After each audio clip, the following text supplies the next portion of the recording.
Hello नमस्कार दोस्तों, welcome to our YouTube channel GKYS के। दोस्तों आज के इस वीडियो में हम लोग बिहार पुलिस फॉरेस्ट गार्ड के एग्जाम से रिलेटेड मॉडल सेट को देखने वाले हैं। यह हमारा मॉडल सेट नंबर 9 है। इससे पहले हम लोग 8 मॉडल सेट को देख चुके हैं। अगर आपने उन वीडियो को नहीं देखा तो आप हमारे चैनल के प्लेलिस्ट में जाकर के देख सकते हैं। तो चलिए इस वीडियो को स्टार्ट करते हैं। हमारा पहला प्रश्न है, किसी राज्य में विधान परिषद की संरचना अथवा उसका विघटन किया जा सकता है? सही उत्तर कमेंट बॉक्स में बताएं। सही उत्तर हो जाएगा संसद द्वारा राज्यपाल की अनुशंसा पे। हमारे भारतीय संविधान का अनुच्छेद 169 कहता है कि किसी भी राज्य के विधान परिषद की संरचना या उनका विघटन किया जा सकता है राज्यपाल की अनुशंसा पे संसद द्वारा। अगला प्रश्न, निम्नलिखित राज्यों में कहाँ विधान परिषद है? सही उत्तर बताएं। सही उत्तर हो जाएगा केवल बिहार। इन चारों ऑप्शन के अनुसार जो विधान परिषद है वो केवल बिहार में है। अब जान लेते हैं टोटल कितने राज्यों में है।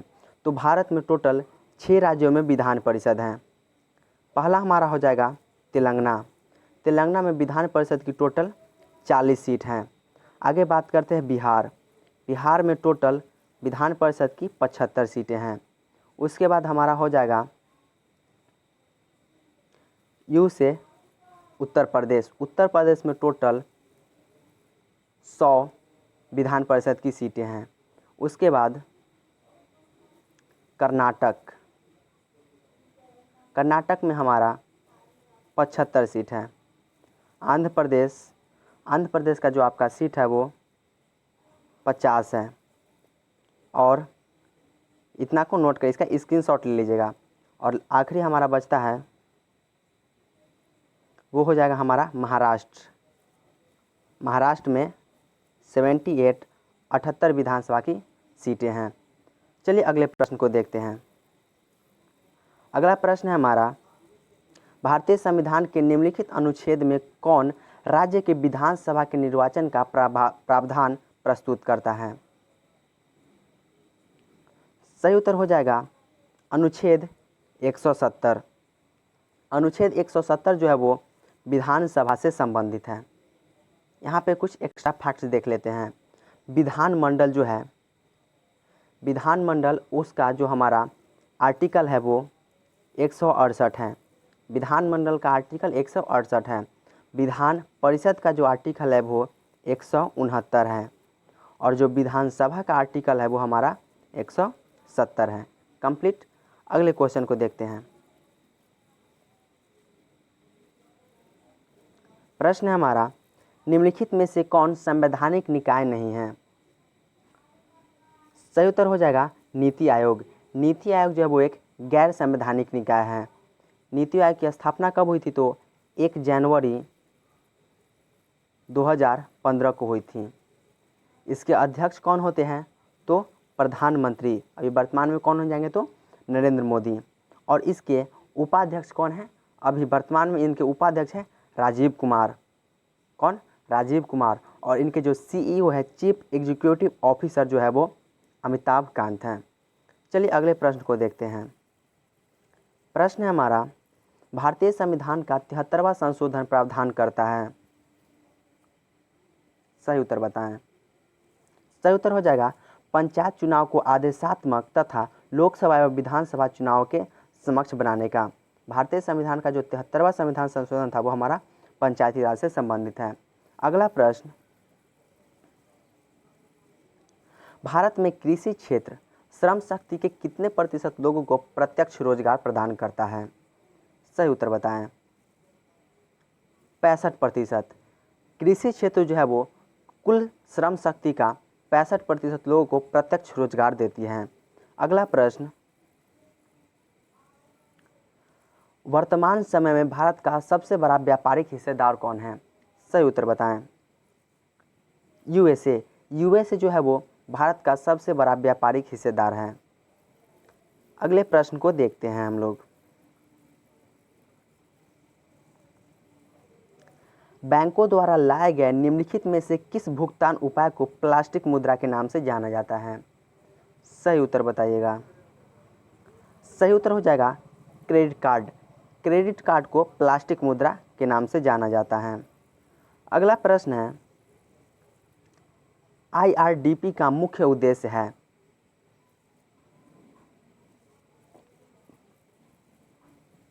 IRDP सही उत्तर हो जाएगा ग्रामीण विकास एवं निर्धनता निवारण। IRDP का मुख्य उद्देश्य क्या है? ग्रामीण विकास एवं निर्धनता निवारण। IRDP की जो स्थापना हुई थी वो 6ठी पंचवर्षीय योजना के तहत हुई थी। अगला प्रश्न, सापेक्ष निर्धनता का अर्थ है। सही उत्तर बताइएगा। सही उत्तर हो जाएगा आर्थिक असमानता। सापेक्ष निर्धनता का कहने का अर्थ होता है आर्थिक असमानता। अगला प्रश्न, हड़प्पा स्थित है किस नदी के किनारे? सही उत्तर हो जाएगा रावी नदी के किनारे। हड़प्पा जो है वो रावी नदी के किनारे स्थित है और सिंधु नदी के किनारे मोहनजोदड़ो स्थित है। अगला प्रश्न, नर्तकी की कांस्य की मूर्ति कहाँ से प्राप्त हुई है? सही उत्तर बताइएगा। सही उत्तर हो जाएगा मोहनजोदड़ो से। नर्तकी की कांस्य की मूर्ति मोहनजोदड़ो से प्राप्त हुई है और विशाल स्नानागार जो है वो मोहनजोदड़ो से ही प्राप्त हुआ है। अगला प्रश्न है, निम्नलिखित में से किस धातु का प्रयोग प्रथम बार हुआ था? सही उत्तर हो जाएगा तांबा का प्रयोग। तांबा का प्रयोग जो है वो सबसे पहले सिंधु घाटी सभ्यता में हुआ था, इसलिए सिंधु घाटी सभ्यता को कांस्य युगीन सभ्यता भी कहते हैं। अगला प्रश्न है हमारा, काली मिट्टी भारत के किस प्रदेश में मिलती है?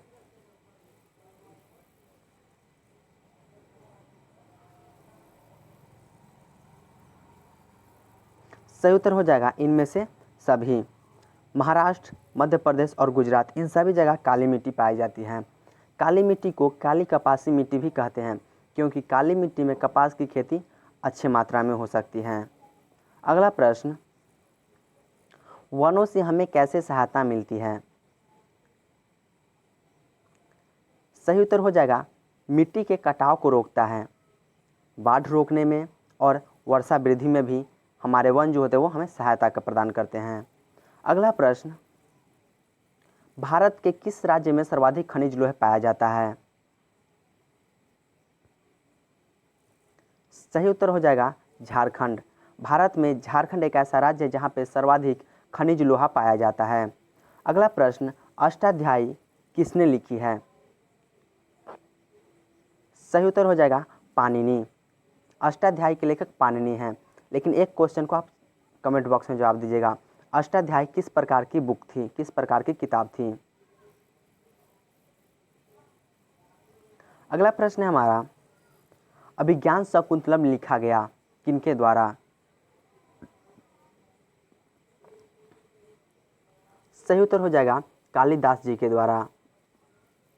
अगला प्रश्न है, पहला परमाणु बम कहाँ गिराया गया था? सही उत्तर हो जाएगा हिरोशिमा पे। अमेरिका ने पहला परमाणु बम गिराया गया था और किस डेट को गिराया गया था? तो 6 अगस्त 1945 को गिराया गया था और वह जो परमाणु बम था उसका नाम क्या रखा गया? लिटिल बॉय रखा गया और उसमें जो रेडियो एक्टिव तत्व था वो यूरेनियम था। अगले प्रश्न को देखते हैं, भारत गणतंत्र कब बना? सही उत्तर हो जाएगा 1950 में। अगला प्रश्न,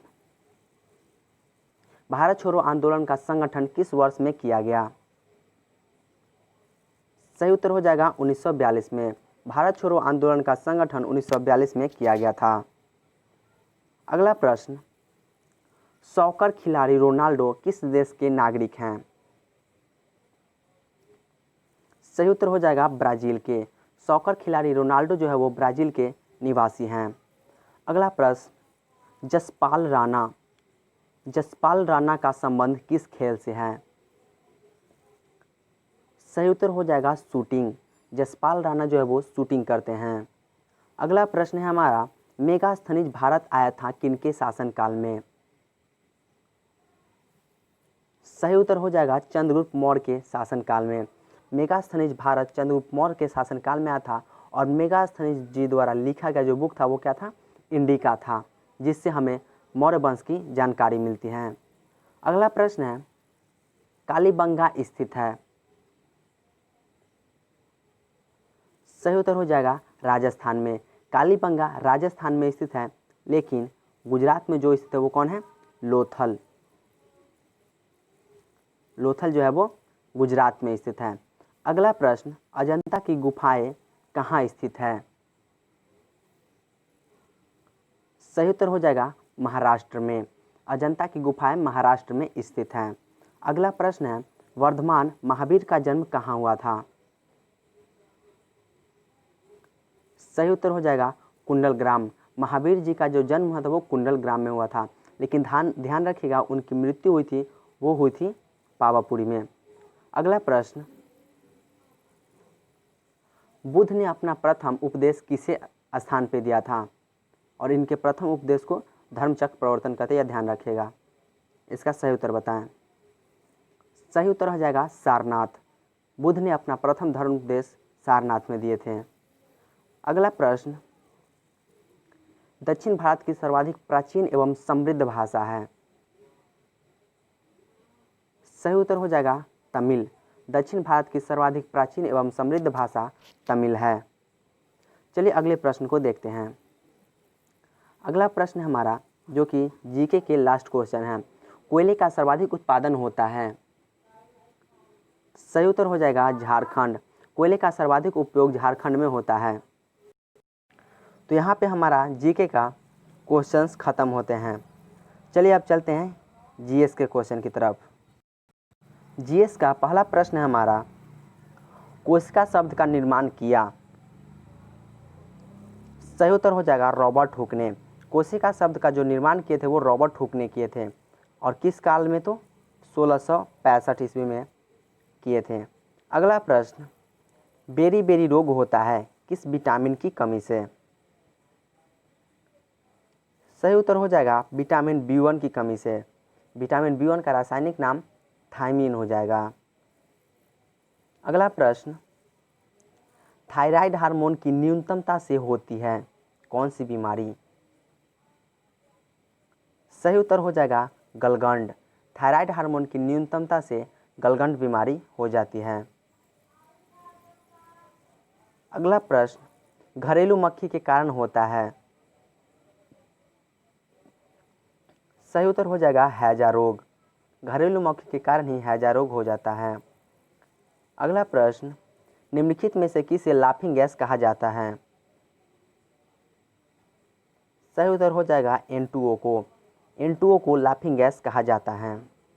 अगला प्रश्न है हमारा, एक अश्व शक्ति हॉर्स पावर समान है?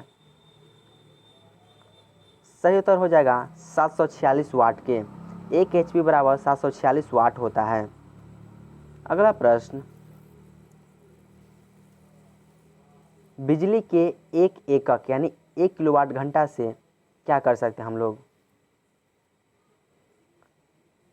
सही उत्तर हो जाएगा 100 वाट के बल्ब को 10 घंटे जला सकते हैं। इसका जो कारण है वो कि अगर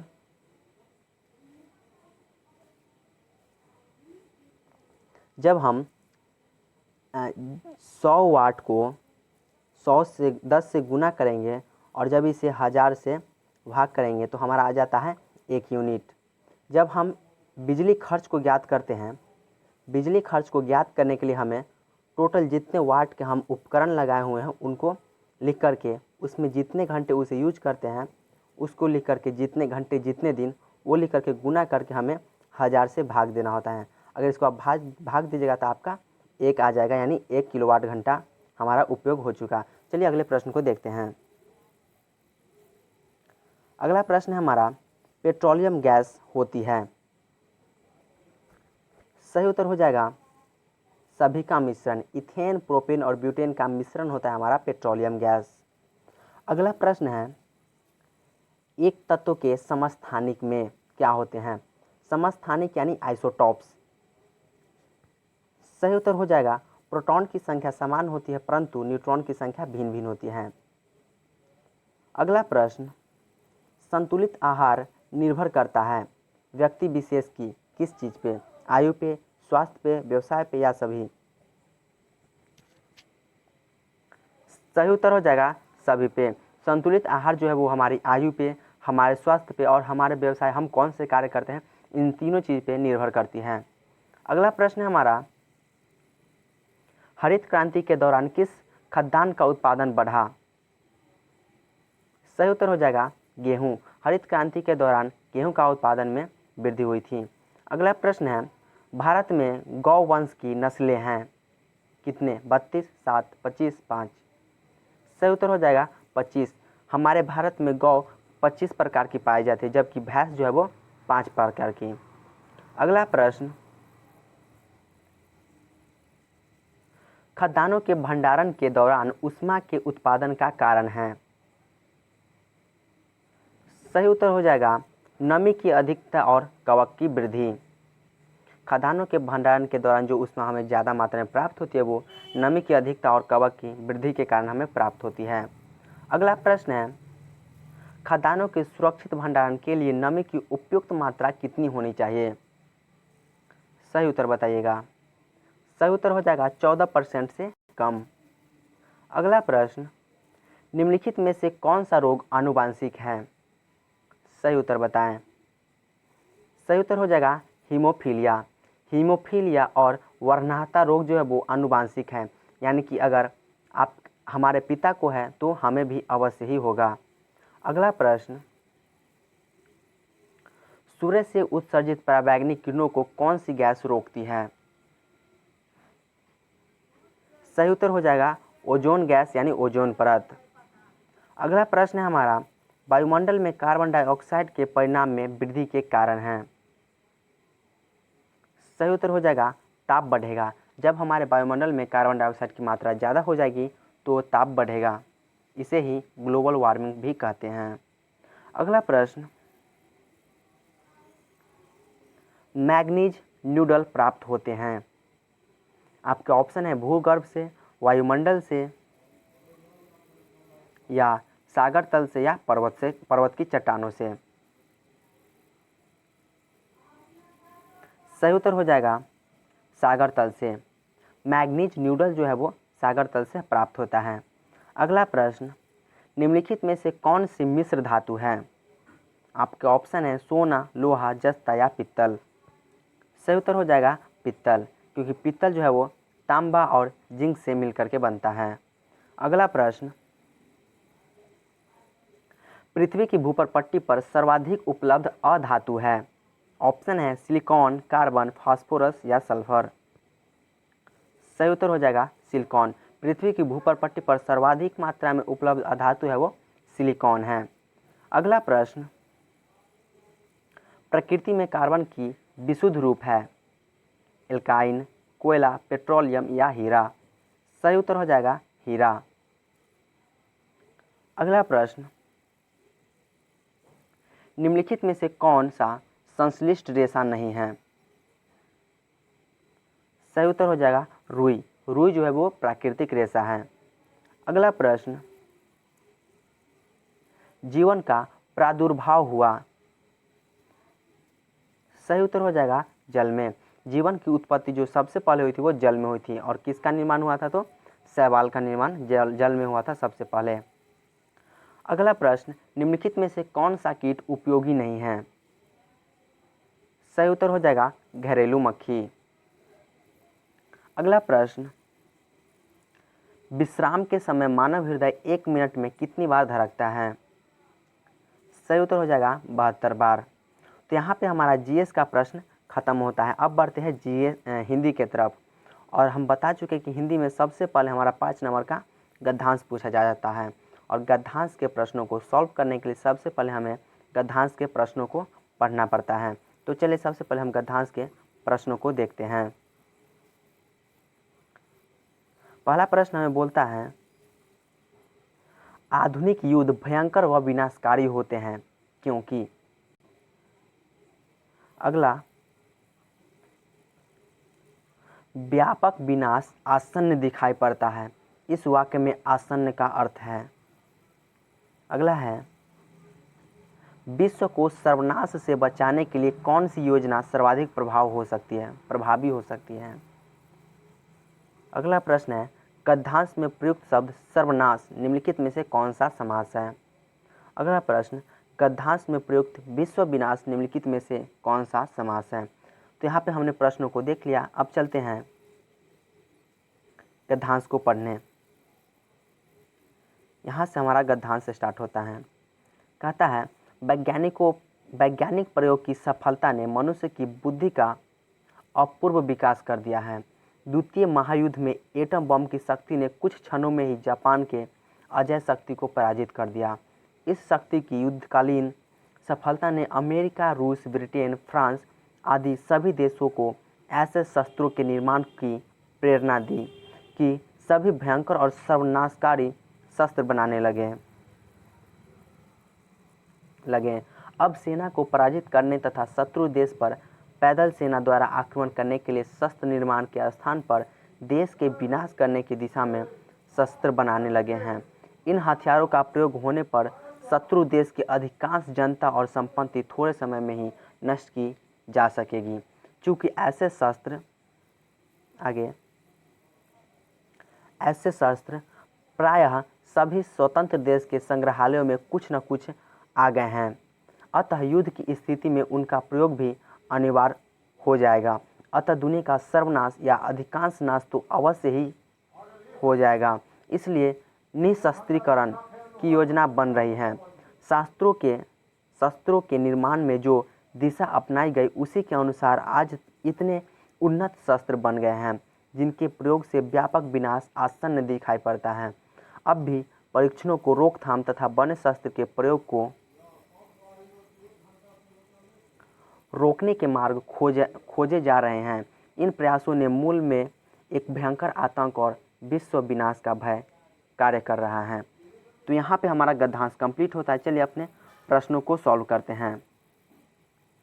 पहला प्रश्न है हमारा, आधुनिक युद्ध भयंकर व विनाशकारी होते हैं क्योंकि ऑप्शन है आपके, दोनों देश के शस्त्र इन युद्धों में समाप्त हो जाते हैं, नहीं, अधिकांश जनता और उसकी संपत्ति नष्ट हो जाती है। यह हमारा सही उत्तर हो जाएगा।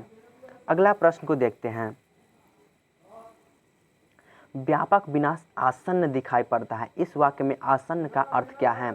अवश्य घटित होने वाला। सही उत्तर क्या हो जाएगा? अवश्य घटित होने वाला। अगला प्रश्न है, विश्व को सर्वनाश से बचाने के लिए कौन सी योजना सर्वाधिक प्रभावी हो सकती है? ऑप्शन है एटम शक्ति का नियोजन, निशस्त्रीकरण की योजना।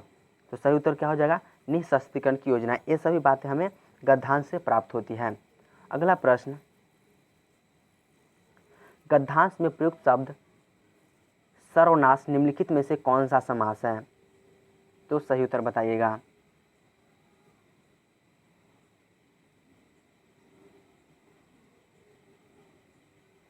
सही उत्तर हो जाएगा तत्पुरुष समास, क्योंकि जो सर्वनाश है इसमें सर्व और नाश, इसमें मूल रूप से किसका वैल्यू है, यानी कि महत्व है, तो सर्व का, सभी का नाश हो जाएगा।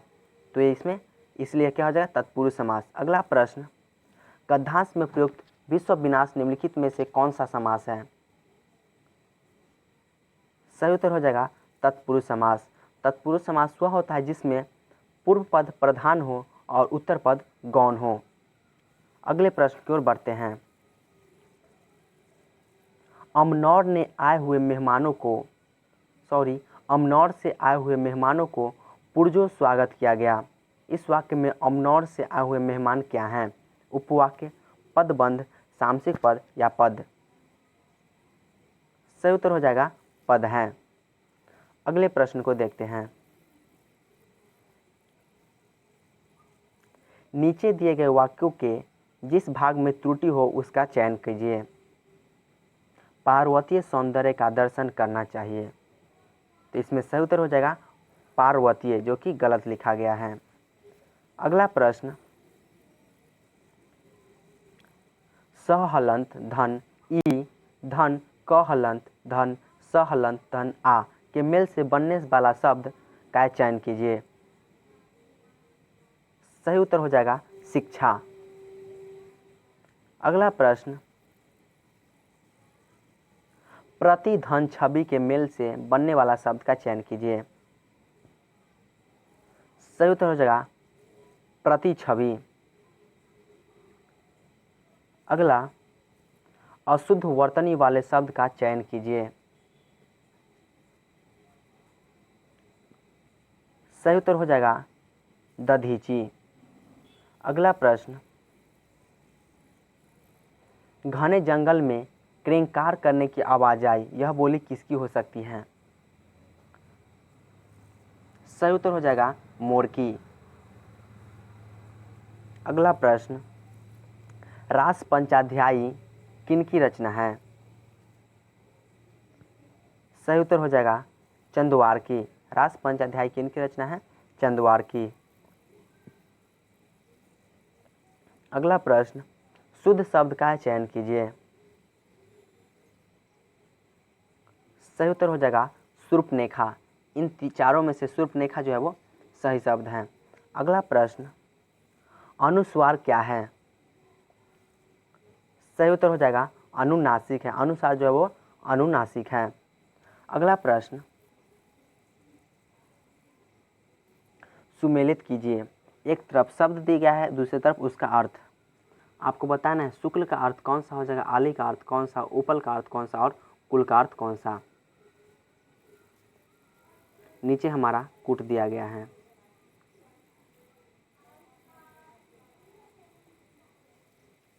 सही उत्तर हो जाएगा शुक्ल।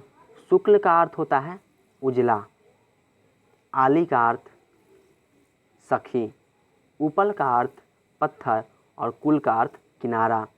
यानी कि ए का 3, बी का 4, ए का 3 और बी का 4 हमारा ऑप्शन नंबर सी है। सही उत्तर हो जाएगा ऑप्शन नंबर सी। चलिए अगले प्रश्न को देखते हैं। प्रश्न है हमारा, जो व्याकरण जानता हो उसे क्या कहते हैं? सही उत्तर हो जाएगा व्याकरण। अगला, ज्येष्ठ शब्द का स्त्रीलिंग रूप क्या होगा? तो ज्येष्ठ का क्या हो जाएगा? जेठानी। ऑप्शन नंबर डी सही उत्तर हो जाएगा। अगले प्रश्न को देखते हैं। प्रश्न है हमारा, निजवाचक सर्वनाम का प्रयोग किस वाक्य में हुआ है? निम्नलिखित में चयन कीजिए।